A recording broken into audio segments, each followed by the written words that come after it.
Welcome back, everybody. We are definitely getting near the end of the build. I accidentally turned past the last page in the manual the other day. So we are at the end. I have lots of finishing touches to do and several big updates for this month, so let's get into it.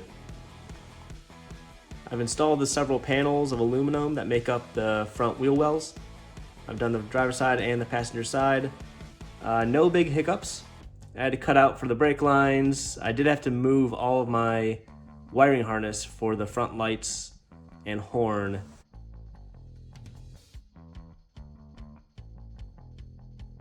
So I have to reroute those, but that shouldn't be too big an issue. All the panels fit fairly well. Typical little trimming of edges and cleaning up bits, but reassuring that the body is not completely out of whack because the panels fit pretty good. So I'm pretty happy with how this looks, and I just need to find something to line this with. I think I might use like an undercoating or bed liner spray for the inside to make it black and hopefully not very tinny sounding if some small rocks or something were to hit the panels. This is what the aluminum wheel wells look like from the inside under the hood. Seems like it does a pretty good job keeping all the stuff out of the radiator side and center of the car. It forms this nice aluminum cavity up front, hopefully to direct as much air as possible through the radiator. It doesn't let it escape around the edges. You do want to force as much air through it as you can. Here's a look of what it looks like with the hood closed. Might need some little piece above the radiator to keep air from going up and over it. Otherwise, pretty well blocked in there. Factory 5 does put these little gills in the panel. So if you want to, you can bend those, I'm gonna guess up, to allow more air in here. I don't think you would want to bend them down because then any air coming in this front grille will just go under the car instead of through the radiator like you need. Here are my APR carbon fiber mirrors. Kind of minimalist. They're small. Give you a hand for comparison. They're much smaller than I thought they would be, but I think it fits the car. And I did try a couple different areas to mount them. I kind of taped them on to see what they looked like. I thought here might be a good spot.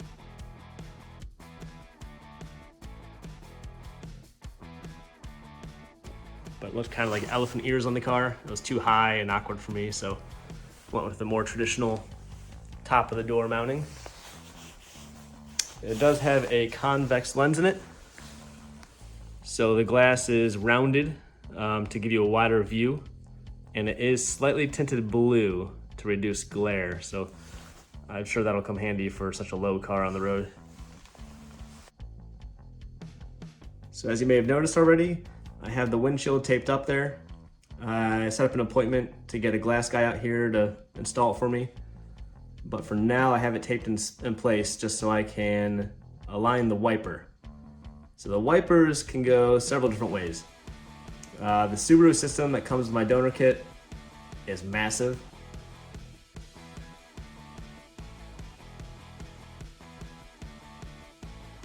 It takes up a lot of space. It's very tall. Hard to fit in the car. Some guys have made it work. Factory 5 used to allow you to use it, but you had to cut out a large section on the back of the hood to allow it to work, which changes the entire look of the front of the car. And Forma makes a single wiper kit with, I believe, a 3D printed base. I think it's pretty slick, but it's $400, and I think Factory 5 now sells that instead of their own kit.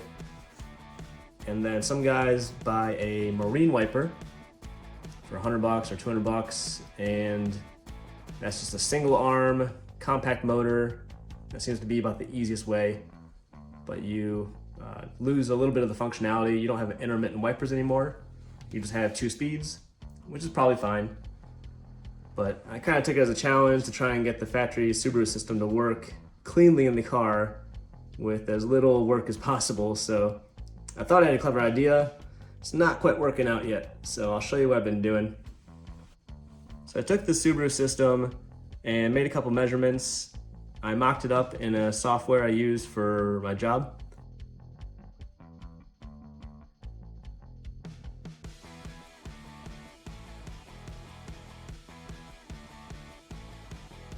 And figured out that I could cut the linkages that move the wipers and replace it with one 130 millimeter arm and still allow the wiper to work, still allow one wiper to do the full job.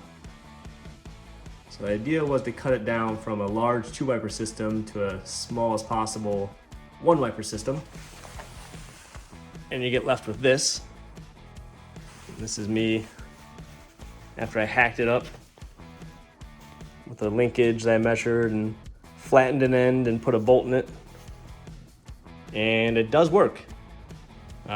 If the arm is any longer or any shorter, the system binds and it won't allow the wiper to actually wipe all the way. So there's an exact measurement that you need, and for my case it was 130 millimeters. So I was pretty happy it worked. I was convinced I could make this fit in the car pretty cleanly, but the Subaru arm is really tall.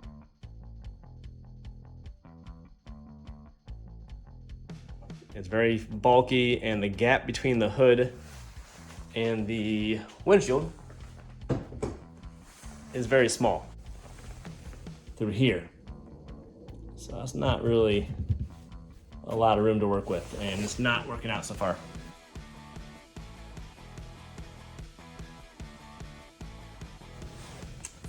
So I might need to fall back to a marine wiper, but I'm gonna play with this a little bit more and see if I can get it to work.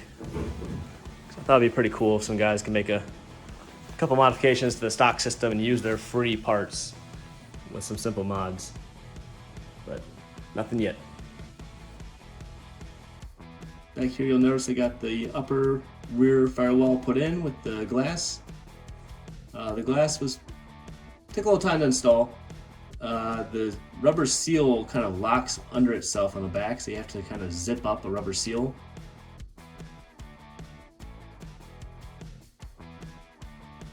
And it took a lot of WD-40 to get the tool to slide well, but once you get it started zipping up, it goes a little better. It's sealed off. It's nice to have the engine and my head separated by something, so it felt like a pretty big milestone once I got it in. It's starting to feel like a bit of a cabin in here. Since I'm using an aftermarket shifter and handbrake, I can't use the Factory 5 supplied aluminum to make my center console. So I went ahead and bent myself a new piece of metal for the top. You see the parting line in the middle there. So the top part is brand new. And then I had to cut up this back angle piece a little bit. And the sides are actually the original center tunnel with the top cut off.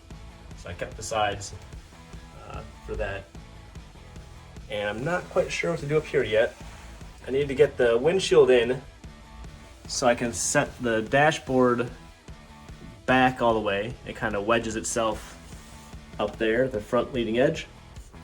And then once the dashboard is in place, I can figure out how to bring this aluminum center console up to the dash and hide all this fun that's going on down here. I think I need to extend a couple of these harnesses because they don't tuck away very well. They kind of cut across. The roof scoop goes through some molded in ducts under the roof, and it comes back here to the engine bay to this black cup back here. So just tonight I went ahead and cut out the bottom of this so air will flow into the engine bay. I don't have any plans to route it to anything yet.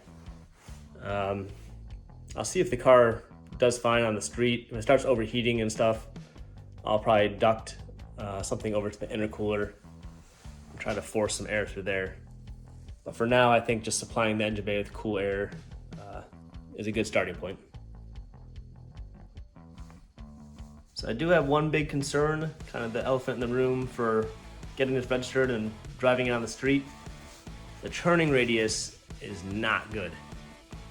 Making a right-hand churn at a normal stop sign or out of a parking lot, I don't think I would make most of those turns. without some planning and cutting it wide. So currently I have a couple limiters in my steering rack. You see, like on this boot, I have the right side zip tied. Early in my build, I put a shaft collar in there to keep the wheels from turning too far because the tires were hitting the frame, which is now covered by this metal, but right here.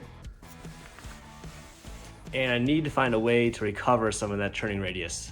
So I'm hoping if I put a spacer on the wheel, which I'm not sure what size I'll need. I might start with something small, like a 3 or 5 millimeter.